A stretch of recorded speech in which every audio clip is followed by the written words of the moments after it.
Welcome back to Learn with Simon Ash, and this is our comprehensive guide to compare the most important and popular English language proficiency tests IELTS, TOEFL, and the DET. Whether you're planning to go abroad for studies, that is, a student, or a professional planning to work abroad, or just an enthusiast, right? A curious person, in all these cases, this video will provide you key differences between these three tests using 5 criteria. So please stick till the end. Criteria 1, acceptance around the world. Well, this is an important factor because when you're planning to go abroad for studies or work, like I said, you need to know if your test will be accepted where you're going. Let's talk about the first one, IELTS. This particular test is accepted in 140 countries and 10,000 plus institutes. Right. That's a pretty big number, and it is accepted in prestigious universities such as Oxford and Cambridge. Going to the second one, that is TOEFL. TOEFL, or Test of English as Foreign Language, is accepted in 150 countries and more than 11,000 institutes. And universities like Harvard and MIT do accept TOEFL score for admission. Third one, and the most interesting one, the DET, or the Duolingo English Test.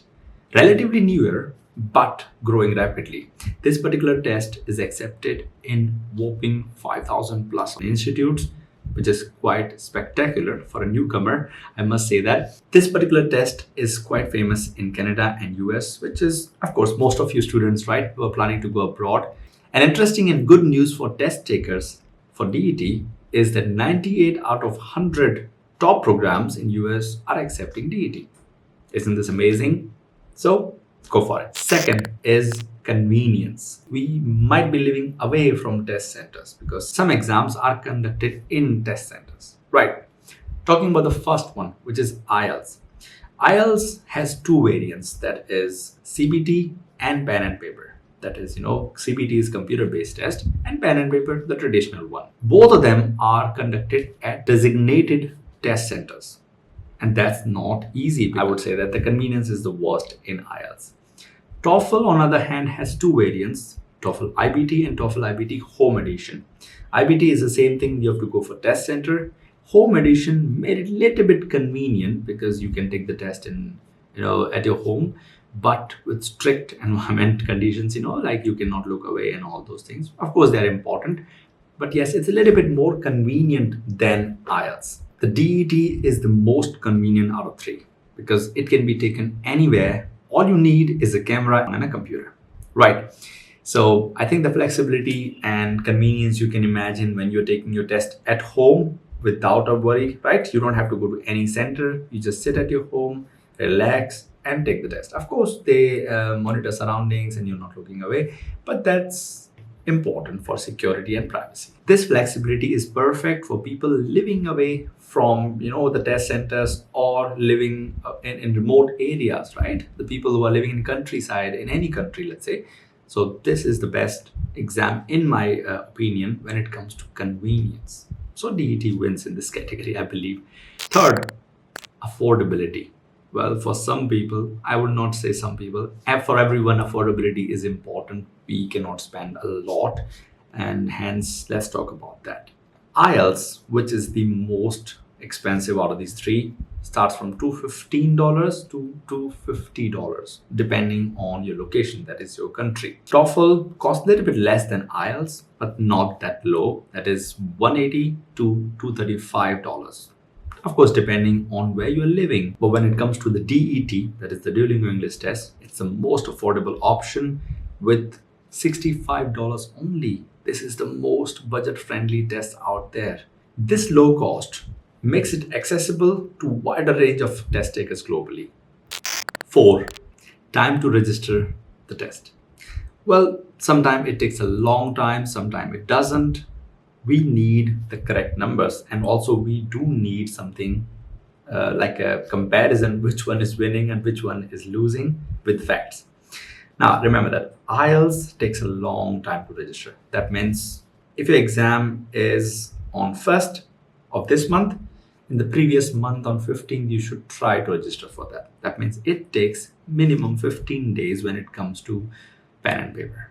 CBT is a little bit quicker, but still it takes a long time. And in big months, right, when we have more applications going abroad, and that time it's crazy. You have to be ready at least a month before the exam, on the websites, and then register because the seats are booked. Time to register in IELTS case is quite a lot.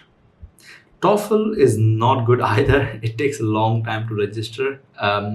Same goes for TOEFL IBT or home edition. At least few weeks prior, you should be going for the website and checking if there is availability. Right. So they both are kind of same when it comes to time to register for the test. The DET wins in this category because of his on-demand registration.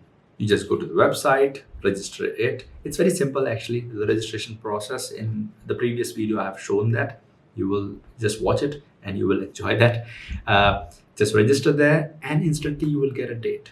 And the best part, registration, like I said, is easy and you can take the test at your own convenience, right? That, like I said, in the first category, you can take it from your home. Both the processes, that is registration plus taking the exam, make it really easy and convenient. Fifth one, test duration and content. Let's start with the first one, IELTS. The structure is quite simple, I must say that, but quite lengthy. IELTS is around 2 hours and 45 minutes, the total test, right? Which is divided in 4 modules: listening, reading, writing, and speaking. Where listening, reading, and writing will be conducted in one go. Speaking will be conducted separately in the form of an interview. Right. So listening will be around 35-ish minute test. Reading will be 1 hour and writing will be 1 hour. Right. These are together. Speaking will be on other day or on the same day, but after a long break, which will be around 11 to 14 minutes.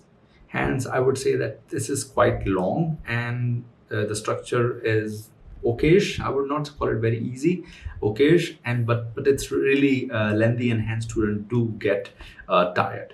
TOEFL IBT is about 3 hours long, covering 4 sections. Reading 54 to 72 minutes, listening 41 to 57 minutes, speaking 17 minutes, and writing 15 minutes. Well, the speaking section is recorded and accessible to by the evaluators, which allows them to provide you the score, which is not that convenient compared to IELTS. I must say that IELTS, they have a person to conducting your test, right? The DET is the shortest test out of these 3. Within 1 hour, you'll be able to complete the test. All the 4 modules, reading, listening, writing, and speaking, are tested in one continuous session. Not like other tests, we have listening separate and writing separate. That's the best part, I would say, about this particular test. Within 1 hour, you're testing 4 modules and in continuous manner, right? There are no breaks in between.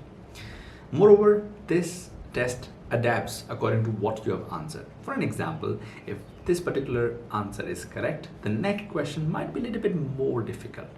So I believe the DET is the best one out of these 3 when it comes to the structure and data, because of less time, that is less than 1 hour, and the continuous manner, right? We don't have any breaks in module and students are tired. Not really. I've tried it and it's really good.